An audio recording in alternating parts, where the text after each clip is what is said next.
नमस्कार, स्वागत है हिंदी साहित्य चैनल में। आज का विषय आधुनिक काल की परिस्थितियाँ। आधुनिक काल की आर्थिक परिस्थिति का आज हम अध्ययन करेंगे।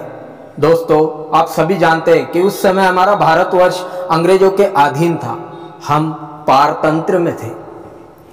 इसी कारण आधुनिक काल की आर्थिक स्थिति अच्छी नहीं थी। अंग्रेजों के अधीन भारतीयों का आर्थिक शोषण किया जा रहा था। हमारे देश में अंग्रेजों का शासन लागू था। अंग्रेज जब शासन करेंगे तो हमारी अर्थव्यवस्था कैसे अच्छी होगी?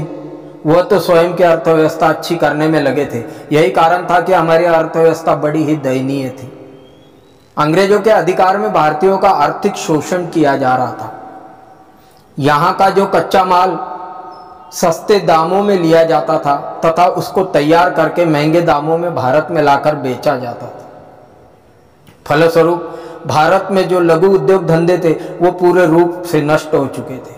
भारतीय द्वारा स्थापित उद्योग धंधों पर बुरा असर पड़ता जा रहा था। यूरोप में जो औद्योगिक क्रांति हुई उसका भी भारतीय बाजार पर काफी प्रभाव पड़ा। इसके साथ साथ जो पूंजीपति लोग थे, जमींदार थे, जमींदार प्रथा थी, उसके द्वारा भी छोटे किसानों तथा मजदूरों का शोषण किया जा रहा था। अर्थात जो जमींदार थे वह अपने से नीचे तस्बे के लोगों का, गरीब जनता, मजदूरों का शोषण करने में लगे थे।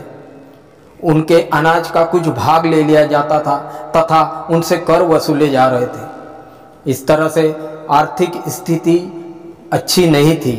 अगर हम संक्षेप में कहें तो अंग्रेजों के अधीन भारतीयों का आर्थिक शोषण किया जा रहा था। भारतीय उद्योग धंधे नष्ट किए जा रहे थे। यूरोप के औद्योगिक क्रांति का प्रभाव भी इस समय पड़ रहा था तथा जमींदार, बड़े उच्च वर्ग, पूंजीपति लोगों द्वारा छोटे किसानों तथा मजदूरों का शोषण किया जा रहा था। उनसे कर वसूले जा रहे थे।